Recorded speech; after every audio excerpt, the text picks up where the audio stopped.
What's going on, everyone? Welcome back to the channel. In today's episode of Ludus, we are looking at Galaction. Galaction has been out for a few weeks now. I've been stalling doing a video on him solely because the ladder is so messed up I couldn't get good fights. But I think in today's video, I got a few good ones for us.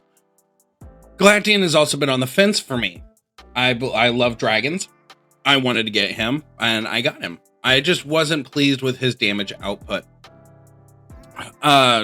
Let's just start with everything going down the list. Galaction is a magical order faction member. His health is 3.5 million. His damage is 233,000. His attack speed is 1.3 seconds, and all of this is at level 10. His attack range is long, and his movement speed is medium. For his ability, he creates a black hole at the center of the enemy's half of the board that drags all enemies towards it, deals 230,000 damage, and reduces their attack speed by 25% and slows them down. Galaction's attacks shock enemies, reducing outgoing damage by 20% and slowing them down. On paper, this sounds amazing. On paper, you're looking at things getting their attack speed slowed. They're getting shocked, so they're reducing output damage. What could go wrong with all this? The downside is it doesn't include perks. So, say you have a level 100 lightning reflexes on a max level griffin, which is something I run into quite a bit.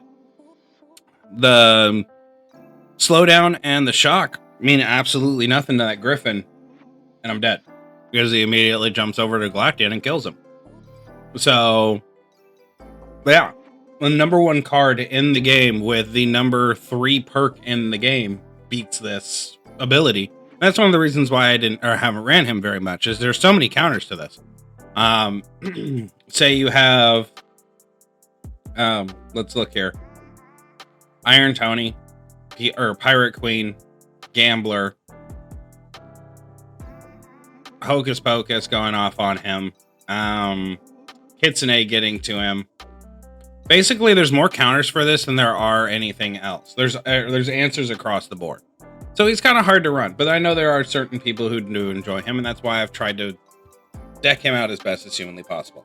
At level 13, he does get a diamond over on the 3rd slot for his perk, so maybe that does help with like a high explosive or something. But for me, I do Deadly Swamp and Tech Golem Armor. That's defense with a little bit of offense to allow for him to be able to do his big ol' ability pull in. Now, for his perk, Singularity. I hate this damn perk. I don't appreciate it. I don't like it until it gets fixed. I don't see a point in using it. At the start of each round, teleports an enemy at the square across the enemy lines symmetrical to its own to another dimension for 3 seconds. The enemy takes 407% of hero's damage and is gone from the board. That sounds amazing, right? Right. It sounds amazing, but it's not. It sucks. Level 20, returning from another dimension, the enemy gains weakness for 5 seconds, increasing incoming damage by 50%. At level 60, the perk's effects apply to all enemies in the same column. Now, on paper, that sounds amazing. I literally shot this. I scratched and clawed my way through all the golden runes I could find and grind for to get this to level 60. I put in time, effort, energy, and a lot of losses just to get to this, because the majority of my fights right now, 4 out of 5 of my fights are max red perks. So I had to go 4 fights, lose. I dropped over 200 some odd trophies trying to get to this, but that's neither here nor there. What's here is the fact that when this goes off, it negates out Landmine, it negates out Eldritch Horror, it negates out every single damage dealing perk that goes in that direction. When it was level 20 before level 60, it was good because it only stopped 1 target, and that was good. When you did the entire row, I thought to myself, okay, cool. They get hit with Landmine, they get hit with Horror, they get hit with the Singularity. They're going to come back with a fraction of their health, a very small fraction of their health, to where one ability pump off from like Iron Tony is going to kill them off. Nope. It doesn't deal a large amount and leave a small fraction. It only takes a small fraction and leaves a large amount. And the funny thing is there's so much damage being done to them when they leave that by the time they come back, their abilities are already ready to go. So when they come back from being gone for 3 fucking seconds, their abilities are active and they attack. So what winds up happening, oh, and also your frontline goes. So let me lay this out for you in perspective here. My last fight that I played was Singularity, and then I finally decided it was a piece of shit. Singularity was on this row. Hocus Pocus was on this row. Landmine was right here. Okay, I had Muerta and Evil Eye. That was my lineup. Muerta on the third row, Evil Eye on the second row. Evil Eye had Eldritch Horror and Landmine. So I'm taking out this whole section with Landmine and this whole lineup with Eldritch Horror. And I thought to myself, Singularity, let's see if this stacks. See if it's worth anything. I Singularity'd all the way out, so all the entire line went bye-bye. The Hocus Pocus that was right here jumped up and landed on the back line. So my entire front line decided it was going to go after this one that got Hocus Pocus to the back, jumped itself all the way to the back line. That's Iron Tony and Griffin at once doing this. They ran all the way to the back line, and then all of these ones that just got popped away from Singularity came back with a majority of their health and their abilities active, and Tony and Griffin both died within a second. Everything went off all at once and they died. And then I lost, because why not? In my opinion, and this is solely my opinion, and I will state this until the day I die. My opinion, it is my opinion. This is the worst perk, one of the worst perks in the whole game. It takes them away. It doesn't deal enough damage. It doesn't stack with any other damage dealing move or perk like it should, because they're all supposed to go off at once. So it negates out the Eldritch Horror. It negates out the Landmine. So basically, when you go and apply Singularity to your lineup, you're understanding that you're taking your Landmine down by a third. You are you need to be more conscious of the line that you have Eldritch Horror on, because if you have Eldritch Horror and Singularity on the same line, Eldritch Horror gets singled out and does not, or gets canceled out and nothing happens. This is the worst perk in the whole game. And I thought that Ray of Light was the worst one in the whole game. Turns out Ray of Light and Aqua Vitae together make for unstoppable freaking monsters in tanks. Excuse me for the burp. But Singularity, worst perk in the whole game. Let's look at our lineup, shall we? We have Iron Tony. We have Evil Eye. We have Draco, Galaction, and Griffin. Now, the reason for this lineup is a happy accident.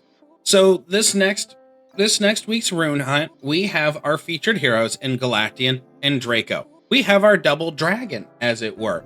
Just made that connection in my head. Way to go, me. However, I don't know which one of these is going to line up in my Rune Hunt. So I threw them both on there. I like Evil Eye. He is very, very good, especially with the perks attached to him, so I needed to leave him on there. Griffin and Iron Tony are my go-tos. This is my primary shell, so I'm sticking with my primary shell. Iron Tony. He has Lightning Reactor, Aqua Vitae, and Sharknado. Aqua Vitae is the next perk I am taking to level 60, as the number of targets gets increased to 4, and I love this perk. It has saved me more often than not. Even though it is only 17.8% of HP, it's still a considerable amount of HP.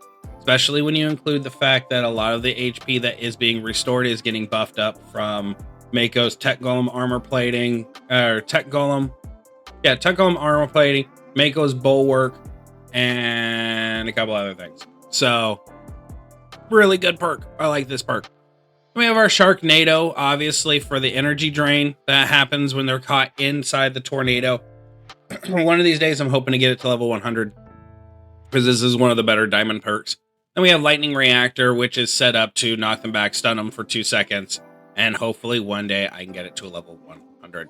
Still 2 levels off. For Evil Eye, we are rocking Eldritch Horror, Landmine, and Fortification. I haven't quite memorized this one yet. This is basically set up as our damage dealing Evil Eye. We're not going for attack speed, we're going for attack damage efficiency. Even though I generally like Lightning Reflexes in Eldritch Horror, on Evil Eye, Lightning Reflexes, as of late, on Eldritch Horror has just made him too ability consistent that he gets locked out a lot of the times using his ability. So he becomes the target of a lot of things because he's just standstilling with one target. But by switching over to Fortification, Landmine, and just Eldritch Horror, giving his normal 2-second attack speed, it's kind of helped out a little bit to make sure that what he leashes onto is a good leash target while still allowing him to do damage without standing still. So it works on a couple of levels. Draco is going to be rocking Scorched Earth and Ricochet because he's shooting he hits 3 targets with each one of his attacks. So I'm just making splash damage. That's really where that comes down to. I'm still not sold on Draco. A little bit more time with him and maybe I'll be sold.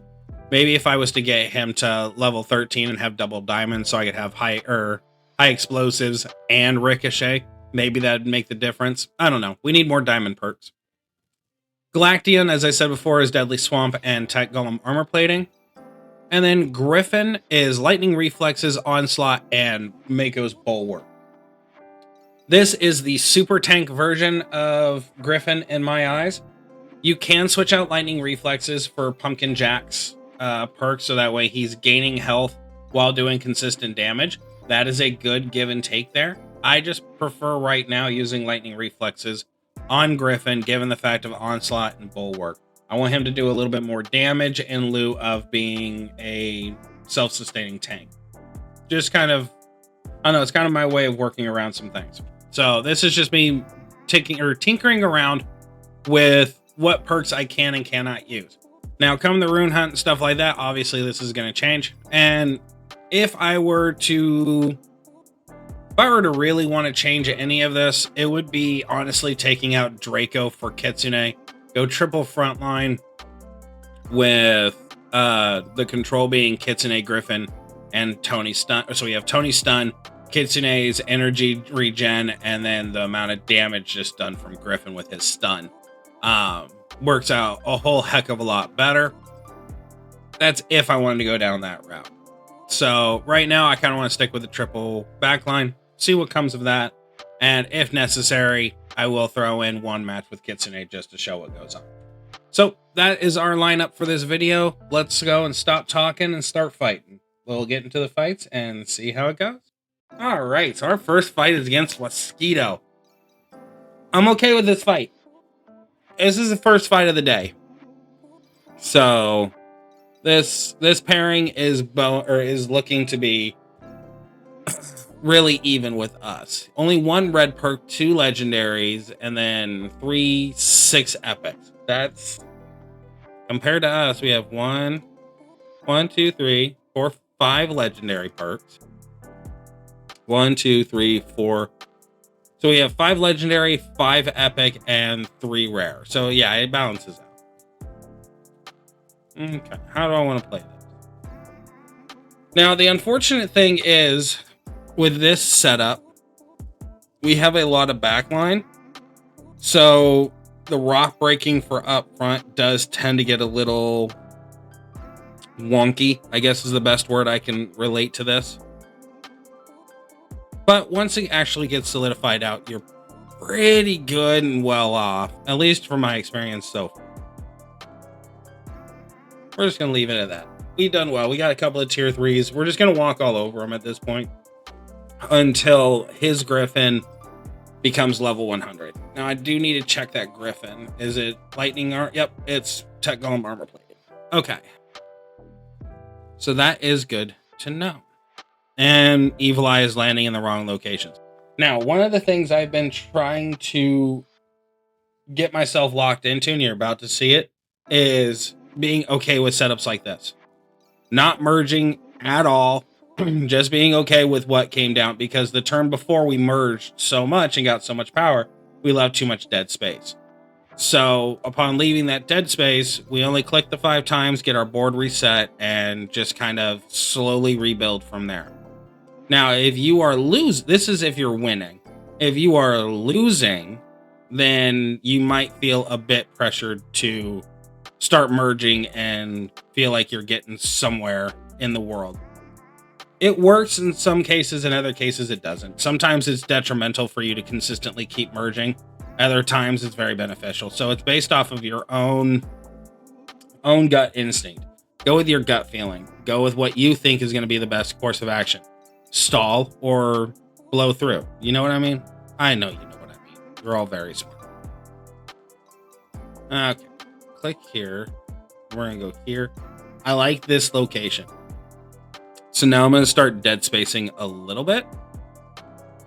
I think. So 5, 9. Okay, so that goes to there. Makes this 9. We don't have a Tony, but we do get landmine. So we're just going to take the landmine and leave the Draco. We'll put together the landmine. Get a little bit of damage now. Now he's going to start coming forward with that Griffin. That Griffin's about to be a huge issue.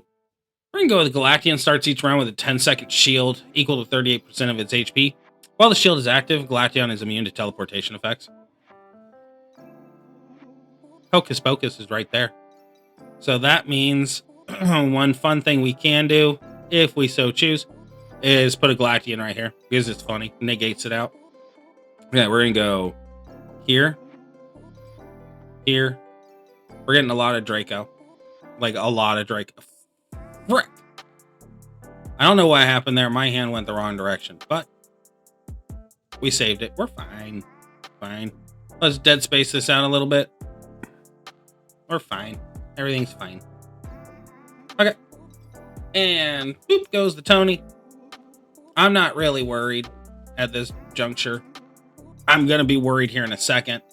But I'm not really worried at this particular juncture. Okay. So we're going to go dink. You got the landmine. That's one. No, great. That was a mistake on my end. I did not check for the landmine. I should have checked for the landmine. Always check for the landmine. Always. Okay.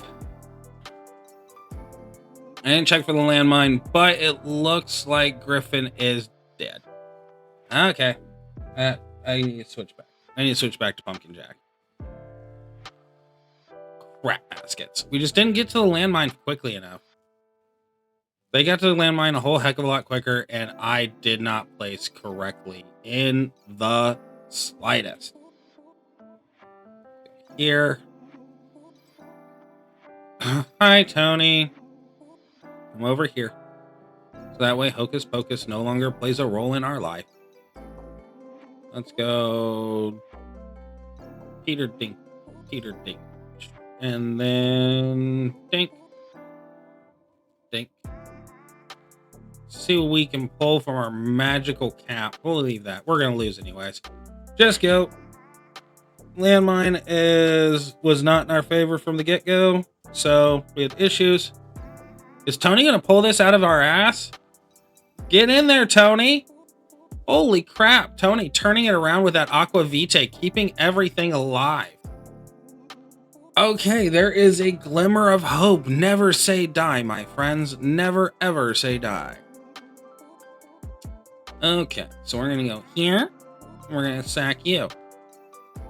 Get those there. Okay, so we do here to make some puppy magic. Let's go here, here, here, and then go here.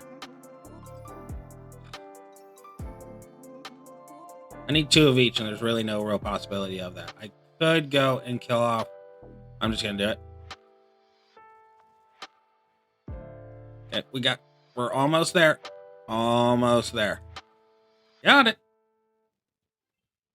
Now, Draco's not going to survive this because, unfortunately, his placements were crap on my end. But at least we got another super. Yeah, see, Draco dies. But he did his part. He did his Scorched Earth thing, and that's all that matters. We actually we turned this around. Iron Tony for the win. There we go. Good job, team. I did not see that coming. However, I am going to switch off. I am going to switch around a couple of things here. Is the triple backline is just not working. There is too much forward and not enough back. We need to find some common ground here. So I think we're going to drop the Draco, and we're going to go into the Kitsune lineup that I was discussing earlier. I think that's going to be a little bit more bearable. So let's switch that out and go into fight number 2. It's all about Galaction after all. Okay, so real fast, before we get into the fight number 2, this is what I've done with Kitsune. Kitsune has lightning reflexes, high explosives, and ray of light. Ray of light is going to be increased. This is the next one I'm working to level 60. At the start of each round, allies immediately flanking the hero gain regeneration for 10 seconds, recovering 8.2% of HP per second. That sounds decent from the get-go. At level 60, though, Ray of Light affects all heroes in this row. So here's the hopes and dreams, okay? Upon getting to level 60, we have Iron Tony and Kitsune and Griffin in the front line. Upon getting to level 60 with Ray of Light, we have Kitsune immediately giving regen to Iron Tony and Griffin. With that active, that gives Tony enough time to get to his ability to hit Aqua Vitae, essentially keeping a majority of our front line and maybe 1 or 2 of our back line safe, sound, and secure when that happens. Griffin now has the Pumpkin Jack perk Soul Harvest because we are gaining HP equal to our damage dealt. That's a big thing. I think that includes abilities as well. We're also doing 35.6% of our hero damage to 1 nearby enemy. That does increase to 3 targets at level 100, so that's where we're aiming for in the long run anyways. So basically what we've just done here is switched from a squishy wet backline with a tanky front line to now an even tankier front line with less squishy on the back end. For Evil Eye, we're still going with Fortification and the Eldritch Horror. Nothing else has changed. All right, let's go into fight number 2. Okay, Adu. This is literally the fight after the one we just did. Last fight, we had 1 red perk. Now we have 1, 2, 3 red perks. 1, 2, 3, 4, 5, 6 legendaries, 2 and 3 epics. We're in for an uphill climb of this if our breaks do not get in our favor quickly. One thing I've experienced with these particular lineups is I do stand a chance. It just really comes down to my placements. So we do have Scorched Earth being one of the red perks, so we obviously can't be on 3rd and 4th row. Hocus Pocus and Landmine are going to be a pain in the ass. So, what we really want to try and do here is move Galaction more to the right, getting it away from this Muerta that they have now turned into tier 4. So now everything's going to shift this direction. We're going to go immediately to the right while still kind of pumping up our resources and doing what we can to ensure that our stuff stays safe. Now, he is setting up another Muerta right here. So that could lead us into big problems. We need our own landmine, which we're not really getting. We're getting very horrible placements. I guess this is going to be the landmine spot. And let's hold. We already know what we have to do now. So knowing that we need to have something to answer that Muerta quickly and efficiently is we need a landmine. We need a landmine right there. So now that we only have the 1 spot, we're going to just kind of siphon through. We are going to lose out on some things. Not very many things because we got it immediately. Awesome. That is resetting our board. Now, I've talked multiple times in many of my previous videos about how I'm trying to learn how to slow down. This is one of those things that I'm learning from slowing down. Now, we have multiple tier 3s here, which is not a problem. It's actually a good thing. So we can build off of this. He's in a very good location. We're just not seeing Kitsune, and that's our current issue. But as you saw, Landmine answered a lot of our problems because they're focusing to the left. As they shift, we're going to be shifting. Let's go with Evil Eye's ability damage deals 150%. Now let's go with the attacks. We'll go with the attack. We like gambling. Now, there's not a whole lot we can do on this one. We kind of got locked out a little bit, but we now have 2 supers. We're going to basically bank on Landmine doing Landmine things when it's there. That Muerta going to tier 4 that quickly really set them back But it looks like we're doing okay now. I think they jumped out a little too quick, and that has been one of my issues as well, is I merge way too quickly with a set game plan and I fall off. So I'm trying to avoid that now. What I'm trying to do is get my mind locked into the fact that we go to tier 3 and we stop. Once you get to tier 3, you stop, you kind of let it linger. Again, this is if you're doing well. Now they shifted Muerta into the center, but we're out damaging them almost immediately. So this is good. We're gonna do weakness to get them down a little bit more. Sometimes the red perks are scary, other times they're not. Right now, I'm not really too terrified. Okay, so let's see here. How can we work this to be in our favor? Here and then here. Now, I think this is the play. And we go there, we super that out. We go here, and we super that out. Get Tony, get Griffin. We got 2 supered Griffins. We don't have our super Evil Eye yet, but we do have 1, 2, 3 landmines on the field. So moving a lot slower and really picking and choosing and letting the landmines kind of spread out is what ultimately helped us here. Yes, that is a tier 1. Yes, that's a tier 2. And yes, that's a tier 3. So it's not doing as much damage as it potentially could. But it is doing the damage necessary because we have coverage here, we have coverage all the way across here, and we're going to keep that coverage. Now we have our Kitsune ready to go, so we're going to pop our Kitsune. We're going to bring our Galaction over here, and we're going to hold on to these tier 3s. So sometimes it is beneficial to go as quickly into super as you can. Other times, not so much. This is one of those times where we didn't necessarily need the super. And it worked out in our favor. We took that fight. We took that fight and did far more damage. Now, that said, we did have 1 extra super, which is good. One of the main reasons why we won that was because I want to say this is a bot, but if it's not a bot, that's fine. I see you can add a friend, so I'm assuming it's not a bot. The thing that got them is they put Muerta supered too early. They should have held off. Similar to what we did. They went too fast, we slowed our pace down, and we drug it out. So, yeah, that's how that goes. Let's go into fight number 3 and see what we can come up with. All right. I don't know how to pronounce that.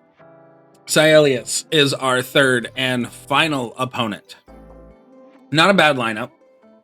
I think I hopped into a good server. It's very, very rare that I run into these 3 consecutive type fights.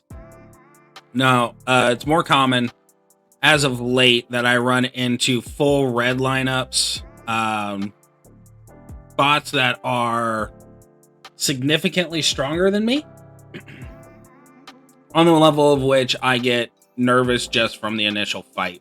Because there has been some that by round 2, they already have 3 or 4 of their perks ready to go because they're already level 10. Those ones I just flat out give up on. A lot of the fights I have been becoming more and more comfortable, it'd be the appropriate word, been more comfortable with just forfeiting a fight. More often than not, I hop in, go, oh, I'm gonna lose trophies, and I just leave. I stopped caring about the ladder a while ago. About a week or so ago, I stopped caring about the ladder. Until it gets fixed and everything gets more balanced, I'm not even gonna focus on it. So right now, I'm more focusing on my gameplay, more focusing on what I can and cannot do. And as you see across this line, I am comfortable with where I'm going to destroy the 4 rocks selling the coin. I'm very comfortable with where they're sitting and with where I'm sitting. I'm moving at a slower pace, really picking and choosing which ones I merge, which ones I leave, so that way they get more prowess, stuff like that. These are things I should have already been doing from the start of doing these videos and stuff like that. This is one of the positives that comes from doing these type of videos, is I get to see what I'm doing wrong as I'm editing. So right now, how do I want to shift this? It looks like their Muerta has landmine. So I'm going to shift over here. I think this is going to be my best bet. So I'm just going to make a quick shift over there, get these 2 primed and ready to go, and call it good for this round, leaving 5 blank spaces. So he'll either take something from me or I take everything from him. It's going to be a back and forth here. And I think we're doing good. So luckily, Morbid Charm is the faction buff for the week, and that just worked out in our favor because we charmed Muerta as she dropped her skeleton. So the skeleton fought on our behalf. So that's pretty great. They lost to their own devices. That's pretty fantastic. Okay, let's super out this Griffin. Call it good. We still have a little bit here that we need to accomplish, but nothing really else. Leaving 4 blank spaces is going to be just fine. They do have one more super than we do, but we have Griffin, and we're not really too concerned, given the fact that look how much he's regenerating. Like, he's regenerating quickly. I love Pumpkin Jack's perk. This is the reason why I throw it on him. Honestly, if the shield wasn't here and he was double octagon, I would love lightning reflexes and Pumpkin Jack on him. That would just be silly strong. But there has to be a balance. Let's super out our... almost made a mistake. There's the landmine. Move this over. We almost sacrificed our heavy. We do not want to do that. We can get a super out of our Evil Eye, so let's do that. And then we're just going to call it good after this summon. Yep, we're fine. We have this in the bag now. I'm not really too worried. Griffin's too strong. So what is their Griffin setup? Okay, so they did recoil and tech armor. Not a bad setup. The recoil is fun. Actually, recoil with Pumpkin Jack would be really fun on a frontliner. That's something I'm going to look into to see if I can pull that off. But yeah, this is a good setup too. Well, I prefer this setup for Griffin, honestly. We saw how well that ran through. Just even with epics. The dodge chance on Onslaught, plus all that damage being increased, plus the Pumpkin Jack just helps his regen so much. Alright, well, we didn't really see too much out of Galaction. We didn't see how much he impacted the board. At least I didn't. The fights ended way too quickly for that because of landmine and stuff like that. But that is Galaction. He is the next featured character with Draco. If you do not have Galaction, I don't feel like you have to have him. I don't feel like it is a must-have for a roster. I will say if you don't have Draco, by all means try and pick up Draco if you've saved your ethereal summons. Try and get him so you can get his perk. I don't use Scorched Earth as much as a lot of other people do, but that's just because I don't really have the space for it. But at level 100, it does become a very useful perk as it's taking out 2 rows. So in regards to perks and stuff like that, I would lean more towards Draco than I would Galaction. Galaction's ability is good and his combat boosts are good, but in my opinion, he's slow and the perk is not that great. Draco, on the other hand, is still a good long-range attacker. It is still worth the investment into him, getting him at least to level 15. So if you have Ethereal Summon saved up and you want to start pulling for Dracos to get more copies, to get more levels, lean more towards Draco than you do Galaction. That is going to be the end of this video. I hope you guys enjoyed, and I'm going to leave you the same way I always do. Life can be fun if you allow it to be. We'll see you next time.